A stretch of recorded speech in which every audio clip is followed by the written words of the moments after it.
നമസ്കാരം. മലയാളി വാർത്ത ഇൻസൈഡിലേക്ക് സ്വാഗതം. ഇന്നലെ കേരളം കാത്തിരുന്ന അഭിപ്രായത്തിന്റെ ദിവസമായിരുന്നു. വളരെ പെട്ടെന്നാണ് മറ്റെല്ലാ ചാനലുകളെയും ഞെട്ടിച്ചുകൊണ്ടാണ് 24 ന്യൂസ് ചാനൽ രാഹുൽ മാങ്കൂട്ടത്തിന്റെ ഇന്റർവ്യൂ എടുക്കുന്നത്. ഹാഷ്മിയാണ് ആ തത്സമയ ആയിരുന്നില്ല, ഹാഷ്മി ആയിരുന്നു ആ ഒരു ഇന്റർവ്യൂ കൈകാര്യം ചെയ്തിരുന്നത്. തത്സമയമായിരുന്നുവെങ്കിൽ ഒരുപക്ഷെ വളരെ പ്രധാനപ്പെട്ട നീക്കങ്ങൾ, വളരെ പ്രധാനപ്പെട്ട രീതിയിൽ ഈ കാര്യങ്ങൾ പോയേനെ.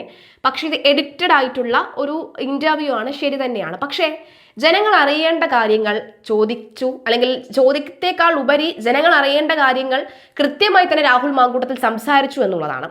രാഹുൽ കൃത്യമായി ഉറപ്പിച്ചാണ് വന്നത്. എനിക്ക് ഇന്ന കാര്യങ്ങൾ ജനങ്ങളോട് പറയാനുണ്ട്, ഇന്ന കാര്യങ്ങൾ ഇനി എത്ര തടസ്സം വന്നാലും ഞാൻ പറഞ്ഞിരിക്കും എന്ന കൃത്യമായി തന്നെ രാഹുൽ മാങ്കൂട്ടത്തിൽ പറയുന്നുണ്ട്. ഹാഷ്മിയുടെ ഏറ്റവും വളരെ മോശപ്പെട്ട ഇന്റർവ്യൂകളിൽ ഏതാണ് മുന്നിൽ എന്ന് ചോദിച്ചു കഴിഞ്ഞാൽ അത് രാഹുൽ മാങ്കൂട്ടവുമായിട്ടുള്ള ഇന്റർവ്യൂ ആണെന്ന് പറയേണ്ടി വരും. കാരണം രാഹുൽ ആവർത്തിച്ച് പറയുന്നുണ്ട്, ഞാൻ ഒടുവിൽ സംസാരിക്കാൻ തയ്യാറാകുന്ന ഈ സമയത്തെങ്കിലും നിങ്ങൾ എന്നെ കേൾക്കണം എന്നാണ് പറയുന്നത്.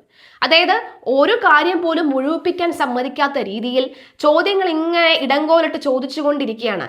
എൻ്റെ പൊന്ന ഹാഷ്മി, നിങ്ങളൊന്ന് അടങ്ങ്, അദ്ദേഹം ഒന്ന് പറഞ്ഞു തീർക്കട്ടെ, അല്ലെങ്കിൽ രാഹുൽ ഒന്ന് പറഞ്ഞു തീർക്കട്ടെ പറയാനുള്ള കാര്യം. രാഹുൽ എന്നിട്ട് ആവർത്തിച്ച് പറയുന്നുണ്ട്, നിങ്ങളൊന്ന് സംസാരിക്കാൻ എന്നെ സംസാരിക്കാൻ അനുവദിക്കൂ, അതുകൊണ്ട് എന്നെ പൂർത്തീകരിച്ചാൽ മാത്രമേ ഞാനിവിടെ വരികയുള്ളൂ, ഇരിക്കുകയുള്ളൂ എന്ന് ഞാൻ വ്യക്തമായി പറഞ്ഞാൽ എന്നെ നിങ്ങൾ സംസാരിക്കാൻ അനുവദിക്കൂ എന്ന് ആവർത്തിച്ച് പറയുന്നുണ്ട്. പക്ഷെ അപ്പോഴും ഈ ഹാഷ്മി വീണ്ടും ഇടയ്ക്കിടയ്ക്ക് ചോദ്യങ്ങൾ ചോദിക്കുന്നു. എന്നിട്ട് പറയുന്നുണ്ട്, ക്യാമറ ഓഫാക്കി വെക്കുകയാണെങ്കിൽ ഇതെല്ലാം ഞാൻ ഹാഷ്മിക്ക് കാണിച്ചു തരാം, ഒരാളെങ്കിലും വിശ്വസിച്ചാൽ മതി എനിക്ക് എന്ന് പറയുന്നുണ്ട്. അതായത് പിന്നീട് രാഹുൽ മാങ്കൂട്ടം കണ്ണു നിറഞ്ഞുകൊണ്ട് പറയുന്നുണ്ട്, എൻ്റെ അമ്മ കരയുമ്പോൾ ഞാൻ വിചാരിക്കും സ്ത്രീകളുടെ കണ്ണീരിന് സത്യമുണ്ട് എന്ന് ഞാൻ വിചാരിച്ചിട്ടുണ്ട്. പക്ഷേ എല്ലാ സ്ത്രീകളുടെ കണ്ണീരിലും സത്യമില്ല എന്ന് ഞാൻ ബോധ്യപ്പെട്ട ദിവസങ്ങളാണ് കഴിഞ്ഞ കുറേ ദിവസങ്ങൾ. മാത്രമല്ല, ഞാൻ എവിടെയൊക്കെയോ സൈലൻ്റായി പോയതാണ് എൻ്റെ മഹാവിഡ്ഢിത്തമായി എനിക്കിപ്പോൾ മനസ്സിലാകുന്നത്. അതായിരുന്നു എൻ്റെ കുഴപ്പം. ആദ്യം മുതൽ തന്നെ ഇത്തരത്തിലുള്ള ആരോപണങ്ങൾ ഉണ്ടാകിയ ദിവസം മുതൽ തന്നെ പ്രതികരിക്കേണ്ടതായിരുന്നു എന്ന് വ്യക്തമായി പറയുന്നു.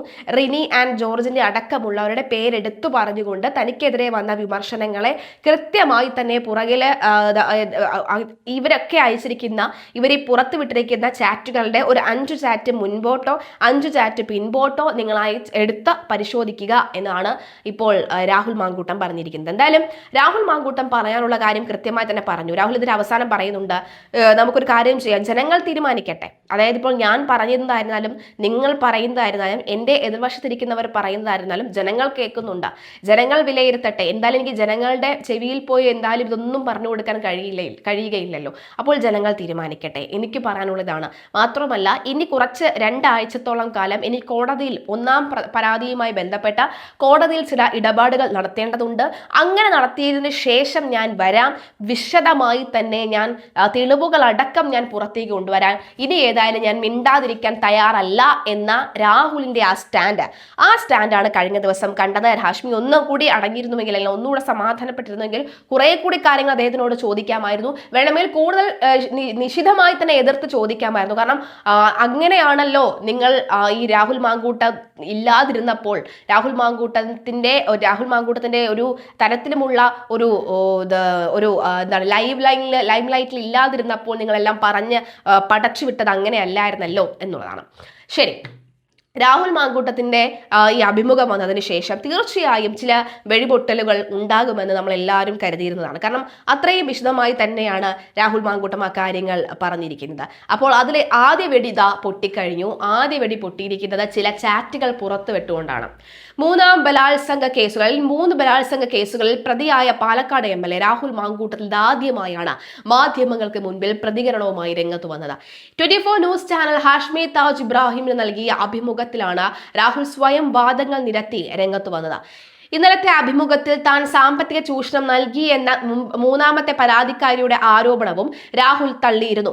ഫ്ളാറ്റ് വാങ്ങിത്തരാൻ താൻ ആവശ്യപ്പെട്ടിട്ടില്ല, ചെരുപ്പ് വാങ്ങി തന്നുവെന്ന ആരോപണവും വസ്തുതാവിരുദ്ധമാണ്. മെസ്സേജുകൾ മുഴുവൻ പുറത്തുവിടണമെന്നും ആവശ്യപ്പെട്ടു. ഇതുമായി ബന്ധപ്പെട്ട് നിങ്ങൾ പുറത്തുവിട്ട ചാറ്റിലെ 5 മെസ്സേജുകൾ മുകളിലേക്കും 5 മെസ്സേജുകൾ താഴോട്ടും പുറത്തുവിടാൻ തയ്യാറുണ്ടോ? രാഹുൽ ചോദിച്ചിരുന്നു. രാഹുലിന്റെ വെല്ലുവിളിക്ക് പിന്നാലെ വിഷയത്തിൽ രാഹുലിന് നൽകിയ സാമ്പത്തിക സഹായവുമായി ബന്ധപ്പെട്ട രേഖകൾ സോഷ്യൽ മീഡിയയിൽ പങ്കുവച്ച മാധ്യമപ്രവർത്തക ലക്ഷ്മി പത്മ രംഗത്തു വന്നു. സൗന്ദര്യവർദ്ധക വസ്തുക്കൾ ഷെഡ, തെരഞ്ഞെടുപ്പ് ഫലങ്ങൾ, പാലക്കാട് MLA അഭിമുഖമെടുത്ത ഹാഷ്മിയെ വിമർശിച്ചുകൊണ്ടാണ് ലക്ഷ്മി പത്മ രംഗത്തു വന്നത്. ഹാഷ്മി താജ് ഇബ്രാഹിം ചോദിക്കാതെ പോയ ചില ചോദ്യങ്ങളും സമാഹരിക്കാതെ പോയ തെളിവുകളും നിരത്തിക്കൊണ്ടാണ് ബിഗ് ന്യൂസിലെ മാധ്യമപ്രവർത്തക രംഗത്തു വന്നത്. രാഹുലിന് പലപ്പോഴായി പരാതിക്കാരി പണം നൽകിയതിന്റെയും സ്ക്രീൻഷോട്ട് സൺസ്ക്രീൻ വാങ്ങിച്ചു നൽകിയതിന്റെയും രേഖകളാണ് അവർ പുറത്തുവിട്ടിരിക്കുന്നത്. ഇക്കാര്യം കോടതി വ്യവഹാരത്തിന്റെ ഭാഗമായിരുന്നു എന്നും അവർ ചൂണ്ടിക്കാട്ടുന്നു. ലക്ഷ്മി പത്മയുടെ ഫേസ്ബുക്ക് പോസ്റ്റ് നോക്കാം. മാധ്യമപ്രവർത്തകൻ എന്ന നിലയിൽ 24 മാധ്യമപ്രവർത്തകൻ ഹാഷ്മി താജ് ഇബ്രാഹിം ചോദിക്കാതെ പോയ ചില ചോദ്യങ്ങൾ, സമാഹരിക്കാതെ പോയ തെളിവുകൾ. 1. മൂന്നാമത്തെ പരാതിക്കാരിൽ നിന്നും സാമ്പത്തികവും സമ്മാനങ്ങളും സ്വീകരിച്ചില്ല എങ്കിൽ അവർ നടത്തിയിരിക്കുന്ന ബാങ്ക് ട്രാൻസ്ഫറുകളും ഓൺലൈൻ പർച്ചേസുകളും കൊറിയർ ഡെലിവറികളും എങ്ങനെയാണ് രാഹുൽ മാങ്കൂട്ടത്തിന്റെ പേരിലേക്കാകുന്നത്? കോടതി സമക്ഷമുള്ള തെളിവുകളാണ് ഞാൻ ഇവിടെ പോസ്റ്റ് ചെയ്യുന്നത്. അങ്ങനെ വരുമ്പോൾ രണ്ടാമത്തെ ചോദ്യവും വരുന്നുണ്ട്. അതിജീവിതകൾക്കെതിരെ ദുർബലവാദ മുഖങ്ങൾ ഉയർത്താൻ ഒരു മടിയും കാണിക്കാത്ത രാഹുൽ എന്തുകൊണ്ടാണ് ഗർഭചിത്രം അടക്കമുള്ള ഗുരുതര പരാതികളെ കുറിച്ച് മിണ്ടാതെ പോയത്? 3. തനിക്ക് ഉത്തരമില്ലാത്ത കാര്യങ്ങൾ വരുമ്പോൾ അവയെല്ലാം കോടതിയുടെ പരിഗണനയിലല്ലേ എന്ന് ഉരുളുന്ന രാഹുൽ കോടതിയുടെ പരിഗണനയിൽ തെളിവുകളായി ഇരിക്കുന്ന ചാറ്റുകളെ പറ്റി തെറ്റിദ്ധാരണജനകമായ കാര്യങ്ങൾ പറയുന്നത് എങ്ങനെ? 4. പാലക്കാടുകാരി അല്ലാത്ത മൂന്നാം പരാതിക്കാരിയെ എന്തിന് രാഹുൽ ഫ്ളാറ്റ് വാങ്ങലുമായി ബന്ധപ്പെട്ട കാര്യങ്ങൾ ബിൽടെക് ഗ്രൂപ്പുമായി സംസാരിക്കാൻ ചുമതലപ്പെടുത്തണം? അതുപോലെ തന്നെ അതിലിപ്പോൾ രാഹുൽ മാങ്കൂട്ടം തന്നെ പറയുന്നുണ്ട്, അവരൊരു NRI ആണ്, അതുകൊണ്ടാണ് ഞാൻ അവരുമായി സംസാരിക്കാനായി പറയുന്നത് എന്നൊക്കെയാണ് രാഹുൽ അതിനകത്ത് ആ ഇന്റർവ്യൂ തന്നെ അതിനൊരു ആൻസർ നൽകുന്നുമുണ്ട്. 5. തന്റെ ഫ്ളാറ്റിലേക്ക് വരുന്നത് സേഫ് ആണ് എന്ന് കരുതിയാണ് മൂന്നാം പരാതിക്കാരി അവിടേക്ക് വരാമെന്ന് ഏറ്റതെങ്കിൽ എന്തിനാണ് അവർ അവരുടെ സുഹൃത്തിനെയും രാഹുലിന്റെ സുഹൃത്തായ ഫെനിയെയും ഒപ്പം കൂട്ടണമെന്ന് ഈ ചാറ്റുകളിൽ പറയുന്നത്? കോടതിയിൽ തെളിവായിരുന്ന ചാറ്റിന്റെ സ്ക്രീൻഷോട്ടാണ് താഴെ നൽകിയിരിക്കുന്നത് പറഞ്ഞുകൊണ്ട് ഈ ചാറ്റ് ഒക്കെ തന്നെ പുറത്തുവിട്ടിരിക്കുകയാണ്. 6. പരാതിപ്പെട്ട 3 പേരുമായി ഉഭയകക്ഷി സമ്മത പ്രകാരമാണ് ബന്ധമെന്ന് രാഹുൽ പറയുമ്പോഴും ഒരു രാഷ്ട്രീയ നേതാവിന് ഒരേ സമയം ഇതെങ്ങനെ സാധ്യമാകുമെന്ന ധാർമ്മികമായ ചോദ്യമുണ്ട്. ഈ കേസുകൾ നേരാവണ്ണം പഠിച്ചെങ്കിൽ ഹാഷ്മിക്ക് അതിന് ആകാമായിരുന്നു എന്നുള്ളതാണ്. അതായത് ഹാഷ്മിയുടെ ചോദ്യം പോരായിരുന്നു എന്ന് ഉള്ള ചിലർ ഉണ്ട്. ശരിക്കും എനിക്കും അങ്ങനെയാണ് തോന്നുന്നത്. കാരണം അദ്ദേഹം അനാവശ്യമായി ഇടപെടാനാണ് ശ്രമിച്ചത്. കൃത്യമായ ചോദ്യം ചോദിക്കാൻ അദ്ദേഹം തയ്യാറായിരുന്നില്ല. അനാവശ്യമായിട്ട് ഇടപെട്ട് അതിനെ കുഴപ്പിക്കാനാണ് നോക്കിക്കൊണ്ടിരുന്നത് എന്നാണ് എനിക്ക് മനസ്സിലായത്. കാരണം രാഹുൽ മാങ്കൂട്ടം എന്ന് പറഞ്ഞ രാഷ്ട്രീയ നേതാവിനെ വളരെയേറെ സ്നേഹിക്കുന്ന കുറച്ചധികം ആളുകളിൽ ഒരാളാണ് ഞാനും. അപ്പോൾ അങ്ങനെ നോക്കുമ്പോൾ രാഹുൽ മാങ്കൂട്ടം തെറ്റ് ചെയ്തിട്ടില്ല എന്ന് മുമ്പ് ചാണ്ടി ഉമ്മൻ പറഞ്ഞതുപോലെ അഗ്നിശുദ്ധി വരുത്തേണ്ടതുണ്ട്, മറ്റാരുടെ മുന്നിലുമല്ല ജനങ്ങളുടെ മുന്നിൽ. അങ്ങനെ അഗ്നിശുദ്ധി ജനങ്ങളുടെ മുന്നിൽ വരുത്തേണ്ടതുണ്ടെങ്കിൽ കൃത്യമായി കുറെ കൂടി ശക്തമായ ചോദ്യങ്ങൾ ചോദിക്കേണ്ടതുണ്ട്. എന്നാൽ ജനങ്ങൾ പറയുന്നത് ജനങ്ങൾക്ക് ബോധ്യപ്പെടേണ്ട കാര്യങ്ങളെല്ലാം കൃത്യമായി രാഹുൽ പറഞ്ഞു എന്നുള്ളതാണ്. അതായത് കൃത്യമായി രാഹുൽ പറഞ്ഞു. ഏകദേശം ഒരു 6000-ലധികം കമന്റുകളാണ് ഈ പറയുന്ന അഭിമുഖത്തിന് താഴെ. 6000-ന് മുകളിൽ 10,000 ആയിട്ടുണ്ടെങ്കിലേ ഉള്ളൂ, അതിന് മുകളിലാണ് കമന്റുകൾ വരുന്നത്. അതിലൊരു 6000-ലധികം കമന്റുകളും അദ്ദേഹത്തിനെ പിന്തുണച്ചുകൊണ്ടുള്ള കമന്റുകളാണ്. രാഹുൽ മാങ്കൂട്ടത്തിനെ പിന്തുണച്ചുകൊണ്ടുള്ള കമന്റുകളാണ്. അതിനെ താഴെ പിന്തുണയ്ക്കുന്നവരെ തെറി വിളിക്കുന്നവരുടെ കമന്റുകൾ നമുക്ക് കാണാൻ സാധിക്കുന്നുണ്ട്. എന്തായാലും രാഹുൽ മാങ്കൂട്ടത്തിനെ പിന്തുണയ്ക്കുന്നവർ ധാരാളമായി ഉണ്ട് എന്ന് പറയുന്നുള്ളൂ. മാത്രവുമല്ല രാഹുൽ ഇപ്പോൾ ഇട്ടിരിക്കുന്ന മോതിരം കണ്ടു പറയുന്നത്, രാഹുൽ താങ്കളുടെ വിവാഹ നിശ്ചയമൊക്കെ കഴിഞ്ഞോ എന്നൊക്കെ പറഞ്ഞ് ചോദിച്ചുകൊണ്ടുള്ള ചോദ്യങ്ങളുമൊക്കെ വരുന്നുണ്ട്. ഏതായാലും നിലവിലെ സാഹചര്യത്തിൽ രാഹുൽ മാങ്കൂട്ടം ശക്തമായി തന്നെയാണ് മുന്നോട്ട് പോകുന്നത്. അത് കോൺഗ്രസിൽ നിന്ന് പുറത്താക്കിയതാണ് തന്നെ ഏറ്റവും കൂടുതൽ തളർത്തിയ കാര്യമെന്ന് വ്യക്തമാക്കുകയും ചെയ്യുന്നുണ്ട് രാഹുൽ. ഏതായാലും ഈ പറയുന്ന പോലെ തന്നെ ഇവിടുത്തെ മാധ്യമ മേഖലയിൽ തന്നെ അത്യന്തം നിഷ്ഠൂരമായ ലൈംഗിക അതിക്രമങ്ങൾ മാധ്യമ മേഖലയിൽ തന്നെയുള്ള മറ്റ് സ്ത്രീകൾക്കെതിരെ ഉണ്ടായി എന്നറിഞ്ഞിട്ടും ഇതുവരെയും പ്രാപ്തിപ്പെടാത്തവർ അവയിലേക്ക് ഒന്നും പരോക്ഷമായ ഒരു ചോദ്യമുന പോലും ഹാഷ്മിയുടെ ഭാഗത്ത് നിന്നും ഉണ്ടാക്കാത്തത് എന്തുകൊണ്ടാണ്?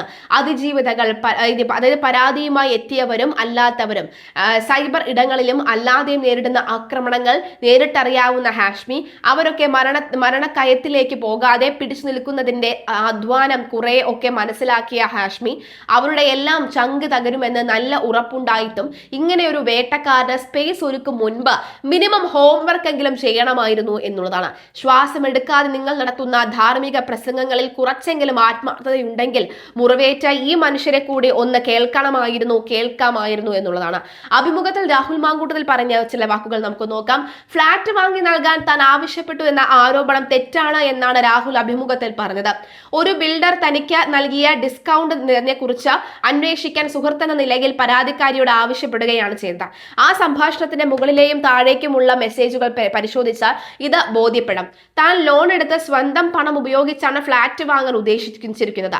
വിവാഹം കഴിച്ച് കുടുംബവുമായി ജീവിക്കുമ്പോൾ വലിയ ഫ്ളാറ്റ് ആണ് വേണമെന്ന് അവർ തന്നെ പറയുന്നു. ചാറ്റുകൾ പുറത്തുവിടാൻ വിവാഹ വാഗ്ദാനം നൽകി പീഡിപ്പിച്ചു എന്ന പരാതി നിലനിൽക്കില്ല എന്നും രാഹുൽ ചൂണ്ടിക്കാട്ടി. ചെരുപ്പ്, സൺസ്ക്രീൻ, ലോഷൻ തുടങ്ങിയവ വാങ്ങി നൽകാൻ ആവശ്യപ്പെട്ടു എന്ന പരാതികളെയും രാഹുൽ പരിഹസിച്ചാണ് തള്ളിയത്. ഒരു ചെരുപ്പിന്റെയും ലിങ്ക് അവർ അയച്ചു തന്നിട്ടുണ്ടായിരുന്നു. പിന്നീട് താൻ അത് സ്വന്തം പണം നൽകി വാങ്ങുകയാണ് ചെയ്തത്. ഇത്തരം നിസ്സാരമായ കാര്യങ്ങൾ വലിയ ആരോപണങ്ങളായി മാറ്റുകയാണെന്നും അദ്ദേഹം പറയുന്നു. ഈ പരാതികളിൽ പറയുന്നതിനേക്കാൾ വലിയ സത്യങ്ങൾ കോടതിയിലൂടെ പുറത്തു വരുമെന്നും രാഹുൽ മാങ്കൂട്ടത്തെ അഭിമുഖത്തിൽ പറഞ്ഞിട്ടുണ്ട്. എന്തായാലും കേൾക്കാൻ പോകുന്നത് നിങ്ങൾ ഇതുവരെ കേട്ടില്ലാത്ത തരത്തിലുള്ള കാര്യങ്ങൾ ഉണ്ട്. ഇതിന് പിന്നിൽ 4 ജേർണലിസ്റ്റുകളും അവരുടെ അതിലൊരാളുടെ പാർട്ണറും ഉണ്ട് എന്നടക്കമുള്ള കാര്യങ്ങളും അദ്ദേഹം എടുത്തു പറയുന്നുണ്ട്. എന്തായാലും കാത്തിരുന്ന് കാണാം. രാഹുൽ മാങ്കൂട്ടത്തിൽ ഒഴിച്ചത് അല്ലെങ്കിൽ പെട്രോളിൽ തീ ആളെ കത്തിച്ചു എന്ന് തന്നെ പറയാം ആ ഒരൊറ്റ അഭിമുഖത്തിലൂടെ.